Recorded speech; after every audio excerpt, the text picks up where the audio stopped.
नमस्कार, जय Hind, good morning दोस्तों। एक बार फिर से हम लोग मिल रहे हैं एक नए इंफॉर्मेशन के साथ। और आज का इंफॉर्मेशन ये है कि आप ये जान गए हैं कि एयरफोर्स की न्यू वैकेंसी मार्केट में आ गई है। एयरफोर्स की न्यू वैकेंसी आ गई है। उसमें उसके एज कितने हैं, कौन स्टूडेंट फिलअप कर सकता है, उसका एग्जाम पैटर्न क्या होगा, उसका सिलेबस क्या होगा, फिजिकल के अंदर क्या होंगे, ये सारे पैरामीटर पे हम लोग बात करने वाले हैं। तो आज हम लोगों के बीच हमारे अविनाश सर हैं। स्वागत है सर आपका। धन्यवाद सर। सर, अभी ये स्टूडेंट काफी परेशान थे, मैसेज कर रहे थे मेरे को, क्योंकि कुछ स्टूडेंट काफी नए हैं। तो बोले कि सर जी उसमें रिटेन में क्या होता है, कितना कितना नंबर का होगा, कितना टाइम मिलेगा, फिजिकल में क्या होगा। क्योंकि नोटिफिकेशन दिया तो है, लेकिन आपको स्टूडेंट को उतनी फुर्सत नहीं होती है कि उसको ढूंढ पाए, लिख पाए, समझ पाए। तो हम लोगों के पास क्या पैरामीटर है, वन बाय वन करके हम लोग बात करेंगे। सबसे पहले तो वही बता दें कि हम लोगों का जो योग्यता है उसमें हम लोगों को 12th पास होनी चाहिए। कुछ लोग अपना ITI बैकग्राउंड से है, का भी रिक्वायरमेंट है, लोग भी फिलअप करेंगे। वन बाय वन करके स्लाइड बना हुआ है। तो मेरे दोस्त, हम लोगों को देखना ये है कि एग्जाम की तैयारी में अभी कितना समय बचा हुआ है, वो ज्यादा महत्वपूर्ण है। क्योंकि वो तो पैटर्न आप देख ही लोगे, कर ही लोगे। हम लोगों का अभी दिसंबर खत्म होने वाला है, तो जनवरी और फरवरी और आधा मार्च के बाद हम लोग का एग्जाम शुरू हो रहा है। तो लगभग 2.5 महीने का सर समय बचा हुआ। तो इन 2.5 महीनों में बच्चे कैसे पढ़े, क्योंकि आपको पूरा 100% स्कोर नहीं गेन करना है, आपको एक मिनिमम क्राइटेरिया फुलफिल करना है और उससे ऊपर रहेंगे तो आपका सिलेक्शन हो जाएगा। तो आपको 100% स्कोर नहीं करने, तो आपको कितना स्कोर करना है, इसके लिए हम लोग एक अलग से वीडियो बना लेंगे कि हमारे कितने स्कोर। आज का हम लोगों का है कि क्या क्या कौन कौन सब्जेक्ट रहेगा, कितना हम लोगों को स्कोर मिलेगा, ये हम लोगों को आज का देखना है। तो सर, बच्चे इस बात के लिए काफी उत्साहित हैं और जागरूक हैं कि हम लोगों को क्या करना है, कैसे पढ़ना है। तो इंडियन एयरफोर्स ग्रुप एक्स और वाई दोनों के लिए हम लोग फॉर्म फिलअप कर सकते हैं और उसमें हम लोगों का ये पार्ट दिखेगा। सर, वन बाय वन करके ये स्लाइड हम बच्चों को दिखाइए कि हम लोग और क्या क्या इसके अंदर कर सकते हैं और क्या क्या रिक्वायरमेंट है, कैसे फॉर्म को फिलअप किया जा सकता है। जी धन्यवाद सर। तो जैसा कि सर ने बताया, नोटिफिकेशन आया हुआ है, सारे डिटेल्स मेंशन किए हुए नोटिफिकेशन में भी। फिर भी जो हाईलाइटेड पॉइंट्स हैं, जो मोस्ट इम्पोर्टेंट पॉइंट्स हैं, वो आपको मैं स्लाइड के माध्यम से दिखा दे रहा हूँ। ये 2026 वन का वैकेंसी है। 2026 वन, हर साल 1 2 करके 2 निकलता है। ग्रुप एक्स वाई दोनों के लिए हो रहा होता है। ग्रुप एक्स किसके लिए होता है? ग्रुप एक्स साइंस वाला, जिसे हम टेक्निकल कैटेगरी कहते हैं, और ग्रुप जो भी होते हैं जिसको हम लोग नॉन टेक्निकल कैटेगरी कहते हैं। एग्जाम इंडियन एयरफोर्स के द्वारा लिया जाता है। Central airman selection board portal होता है CASB का, मतलब ऑनलाइन जो www. लिखते हैं वो इस से जुड़ा हुआ रहता है। इसी का साइट खुलता है और इसके बाद हम लोग फॉर्म लॉगिन के लिए जाते हैं। फिर है कौन कौन से पोस्ट पे वैकेंसी होती है। तो एयरमैन होते हैं ग्रुप एक्स में और ग्रुप वाई में। ग्रुप एक्स में क्या कंडीशन है कि एजुकेशनल इंस्ट्रक्टर जो होता है, इस पोस्ट के अलावे बाकी एयरमैन ग्रुप एक्स में भी होते हैं। और ग्रुप वाई में जो एयरमैन होंगे वो सिक्योरिटी एंड करके होंगे। एग्जाम सब लोग को पता होगा, जो नए बच्चे हैं वो जान लें कि CBT होता है, कंप्यूटर बेस्ड टेस्ट होता है। मतलब पेन पेपर नहीं होगा, कंप्यूटर पे एग्जाम लिया जाएगा आपका। एग्जाम 2 फेज में होता है। पहला फेज कौन सा होता है?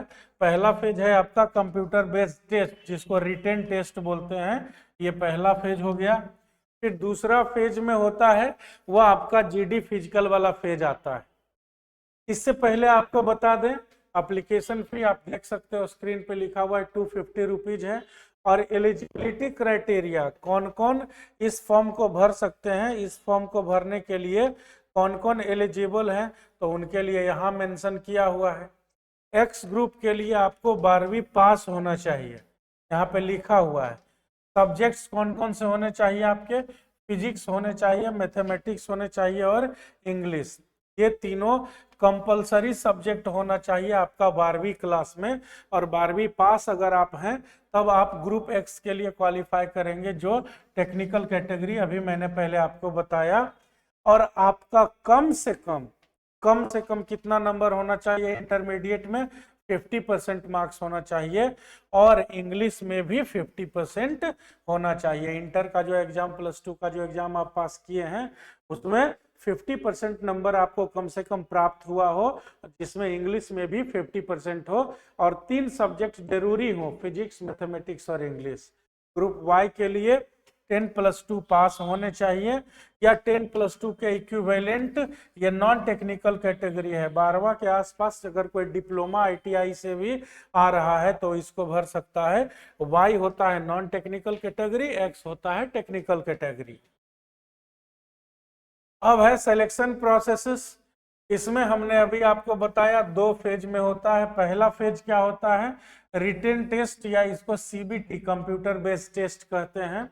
और दूसरा फेज में होता है जब आप CBT में क्वालिफाई हो जाते हो, कंप्यूटर का जो टेस्ट होता है, रिटन एग्जाम जिसको हम लोग बोलते हैं, उसमें क्वालिफाई हो जाते हैं तो फेज 2 में आते हैं। फेज 2 में रहता है physical fitness test. Physical fitness test के बाद ये फेज 2 में ही आता है एडेप्टेबिलिटी टेस्ट 1, एडेप्टेबिलिटी टेस्ट 2। ये फेज 2 ही चल रहा है, यहाँ से नीचे सारा कार्यक्रम फेज 2 का है। फेज 1 में बस कंप्यूटर पे आधारित, computer based, computer online exam जिसे हम लोग कहते हैं, रिटन टेस्ट होगा। और ये सारा का सारा फेज 2 का प्रोसेस है, जिसमें फिजिकल टेस्ट होगा, उसके बाद एडेप्टेबिलिटी 1, एडेप्टेबिलिटी 2। इस पे वीडियो जा चुका है आप लोग के लिए, करतार कोचिंग के यूट्यूब चैनल पे आप देख लो। इन दोनों को एक्सप्लेन किया जा चुका है कि एडेप्टेबिलिटी टेस्ट क्या है, उससे डरना नहीं है। ये नया कोई पेपर, नया एग्जाम नहीं है, बस ये आपका मेंटेलिटी, आपके थॉट, आपका साइकोलॉजी का टेस्ट है। पहले वीडियो में ये दिया जा चुका है, आप देख लीजिएगा। फिर उसके बाद होगा आपका मेडिकल एग्जामिनेशन, और इसमें निकल गए तो फिर आपका डॉक्यूमेंट वेरिफिकेशन।